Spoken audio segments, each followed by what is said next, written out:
Hi everyone, this is from செபிஏஎஸ் academy. இன்றைக்கி நம்ம தினமணி நியூஸ் பேப்பரில் இருக்கக்கூடிய கரண்ட் அஃபேர்ஸ் பார்க்கலாம். ஸோ ஃபஸ்ட்டு பார்த்தீங்க அப்படின்னா, மத்திய அரசு சிபிஎஸ்சி பதிலளிக்க உச்சநீதிமன்றம் உத்தரவு. ஸோ இந்த டாபிக் பார்த்தீங்கன்னா, group 1 main syllabus paper 2 social இஷ்யூஸில் எஜுகேஷன் பாலிசியில் வந்து கவர் ஆகும்.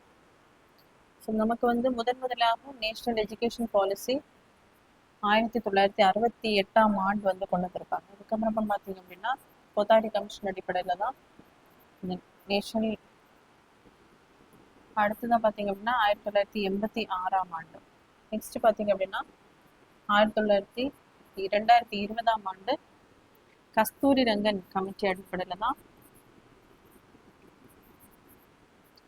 இவர் வந்து ஃபார்மஸ் ஐஎஸ்ஆர்ஓ சேர்மனாக இருந்திருப்பாரு. அதன் அடிப்படையில் பார்த்தீங்க அப்படின்னா மும்மொழி கொள்கையை வந்து இன்ட்ரோடியூஸ் பண்ணியிருப்பாங்க. ஸோ ஃபர்ஸ்ட் எப்படி இருந்திருக்கும் அப்படின்னா, இந்த மும்மொழி கொள்கையில் 2 ஃபாரின் லாங்குவேஜ் ப்ளஸ் ஒரு இந்தியன் லாங்குவேஜை படித்தா போதும் அப்படிங்கிற கான்செப்ட் தான் இருந்திருக்கும். தற்போது பார்த்தீங்கன்னா இதை வந்து 2 Indian language plus 1 foreign language அப்படின்னு சேஞ்ச் பண்ணியிருக்காங்க. ஸோ அதுக்காக தான் பார்த்தீங்க அப்படின்னா இதை வந்து 6th ஸ்டாண்டர்டில் பார்த்தீங்கன்னா 2 Indian language plus 1 foreign language இதை வந்து இம்ப்ளிமெண்ட் பண்ணிட்டாங்க. So 7th to 9th 10th படிக்கக்கூடிய மாணவர்களுக்கு திடீர்னு நம்ம இதில் மாற்றத்தை வருத்தும் போது வந்து அவங்களுக்கு கடினமாக இருக்கும். ஸோ அதுக்காக அவங்க என்ன பண்ணியிருக்காங்கன்னா எக்ஸம்ஷன் பண்ணியிருக்காங்க. ஸோ அதுக்காக தான் மத்திய அரசு சிபிஎஸ்சி பதிலளிக்க பார்த்தீங்க அப்படின்னா உச்சநீதிமன்றம் உத்தரவு வந்து போட்டிருக்காங்க. அடுத்ததான் தூய்மை எளிமை நேர்மையின் இலக்கணம் கல்வி கண் திறந்த பெருந்தலைவர் காமராஜர். ஸோ இது பார்த்தீங்க அப்படின்னா நமக்கு லீடர்ஸில் வந்து கவர் ஆகும். காமராஜனுடைய பிறந்த நாள் பார்த்தீங்க அப்படின்னா ஜூலை 15ஆம் தேதி. இவருடைய பிறந்த நாள் 2000. ஸோ கருணாநிதி அவர்கள் சீஃப் மினிஸ்டராக இருக்கும்போது 2006ஆம் ஆண்டில் தான் முதலாக இவருடைய பிறந்த நாள் கல்வி வளர்ச்சி நாளாக இதை வந்து செலிப்ரேட் பண்ண தொடங்கியிருப்பாங்க. ஸோ இவர் பார்த்தீங்க அப்படின்னா கல்வி கண் திறந்த காமராஜர். பிள்ளைகள் வந்து படிப்பதற்காக இவர் பார்த்தீங்கன்னா நிறைய ஸ்கூல்ஸை வந்து கொண்டு வந்திருப்பாரு. அதுக்கப்புறமா இவருடைய காலத்துல தான் 1959ஆம் ஆண்டு ஐஐடி மெட்ராஸ் கொண்டு வரப்பட்டிருக்கும். அதே மாதிரி அதுக்கு முன்னாடி இவருக்கு முன்னாடி ராஜாஜி அவர்கள் வந்து சீஃப் மினிஸ்டராக இருந்திருப்பாரு தமிழ்நாட்டில். ஸோ அவருடைய அந்த குலக்கல்வி திட்டத்தை வந்து இவர் அபாலிஷ் பண்ணியிருப்பார். ஸோ மாணவர்கள் முக்கியமாக படிக்க வேண்டும் அப்படிங்கிறதுக்காக நிறைய ஸ்கூல்ஸ் அதே மாதிரி மிட் டே ஸ்கீம் எல்லாம் அவர் வந்து கொண்டு வந்திருப்பாரு. ஸோ அதனால தான் பார்த்தீங்கன்னா இவருடைய பிறந்த நாள் வந்து கல்வி வளர்ச்சி நாளாக கொண்டாடப்படுகிறார். சர்வதேச விண்வெளி நிலையத்திற்கு அனில் மேனான் பயணம். ஸோ இந்த topic group 1 main syllabus paper 3 science and டெக்னாலஜியில் வந்து கவர் ஆகும். ஸோ அமெரிக்காவினுடைய விண்வெளி ஆராய்ச்சி அமைப்பான நாசாவில் உள்ள விண்வெளி வீரரும் இந்திய வம்சாவளியை சேர்ந்தவருமான அனில் மேனோன் ரஷ்ய விண்வெளி வீரர் மற்றும் வீராங்கனையுடன் பார்த்தீங்க அப்படின்னா சர்வதேச international space station. So international space station பார்த்தீங்கன்னா 1998ஆம் ஆண்டு உருவாக்கப்பட்டிருக்கும். ஸோ எந்தெந்த நாடுகள் இணைந்து இதை உருவாக்கி இருப்பாங்க அப்படின்னா ரஷ்யா, யூஎஸ், அதுக்கப்புறமா ஜப்பான், கனடா மற்றும் யூரோப்பில் இருக்கக்கூடிய நாடுகள் இணைந்து தான் இந்த இன்டர்நேஷனல் ஸ்பேஸ் ஸ்டேஷனை வந்து உருவாக்கி இருப்பாங்க. ஸோ இந்த விண்வெளி வீரர்கள் பார்த்தீங்க அப்படின்னா கஜகஸ்தானில் இருக்கக்கூடிய பைக்கானூர் ரஷ்ய விண்வெளி முகமையான அந்த ராஸ்காஸ்மாஸ் சோயுஸ் MS-29 விண்கலம் மூலம் தான் இங்கே வந்து விண்வெளிக்கு பயணம் செய்யிருக்காங்க.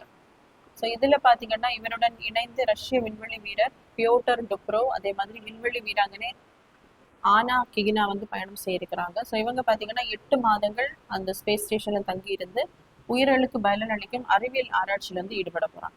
அடுத்ததாக திமுக தொடங்கிய அகழ்வாய்வு பணியை புதிய அரசும் தொடர வேண்டும். ஸோ இது ரிலேட்டடாக பார்த்தீங்கன்னா group 1 main syllabus paper 3 Tamil சொசைட்டியில் வந்து கவர் ஆகும். ஸோ தென்காசி மாவட்டத்தில் இருக்கக்கூடிய மலையடிப்பட்டி கிராமத்தில் 2500 ஆண்டுகள் பழமையான அந்த சங்க காலத்தை சேர்ந்த சதுர வடிவ செங்கல் படிக்கிணறு வந்து அடையாளம் காணப்பட்டிருக்கு. ஸோ இதை வந்து நம்ம படித்தோம்னா நம்ம சங்க காலத்தில் நம்மளுடைய முன்னோர்கள் எந்த அளவுக்கு நாகரிகமாக வாழ்ந்தார்கள் அப்படிங்கிறத நம்மளால நிச்சயமா தெரிஞ்சு கொள்ள முடியும். ஸோ அதுக்காக தான் பார்த்தீங்கன்னா இந்த அரசும் இந்த பணியை வந்து தொடர வேண்டும் அப்படின்னு அறிவுறுத்தப்பட்டது.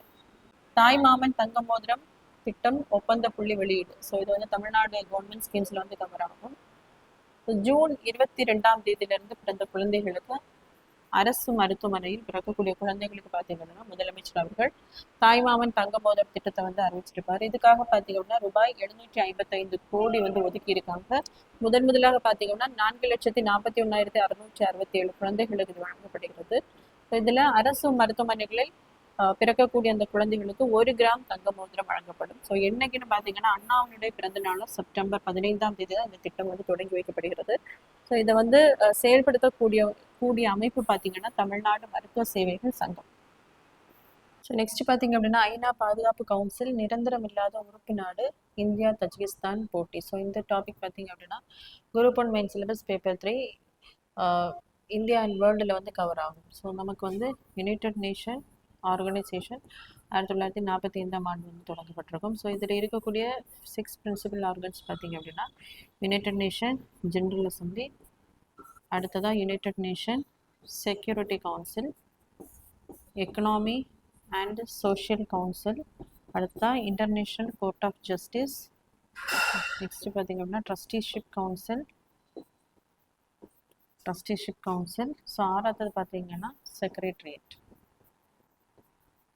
இதில் இந்த யுனைடெட் நேஷன் செக்யூரிட்டி கவுன்சிலில் பார்த்தீங்கன்னா பெர்மனெண்ட் மெம்பர்ஸ் ப்ளஸ் நான் பெர்மனெண்ட் மெம்பர்ஸ் வந்து இருப்பாங்க. பெர்மனெண்ட் பார்த்தீங்கன்னா 5. இதில் வந்து யூஎஸ், யூகே, ரஷ்யா, சீனா மற்றும் பிரான்ஸ். ஸோ இதில் 15 உறுப்பு நாடுகள் பார்த்தீங்க அப்படின்னா ரொட்டேஷன் அடிப்படையில் வந்து ஒவ்வொரு இயர்லையும் அந்த நான் பெர்மனெண்ட் மெம்பர்ஸ் பதவியில் வந்து இருப்பாங்க. இதில் இந்தியா பார்த்தீங்கன்னா இதுக்கு முன்னாடியே 8 தடவை வந்து இந்த நான் பெர்மனெண்ட் மெம்பராக இருந்திருக்காங்க. 1951, 67 to 68, 72 to 73, 77 to 78, 84 to 85, 91 to 92, 2011 to 12, 2021 to 22. So தற்போது பார்த்தீங்கன்னா 9 முறையாக இந்த நான் பெர்மனெண்ட் பதவிக்கு வந்து இந்தியாவும் தஜிகிஸ்தானும் வந்து கண்டஸ்ட் பண்ணுறாங்க.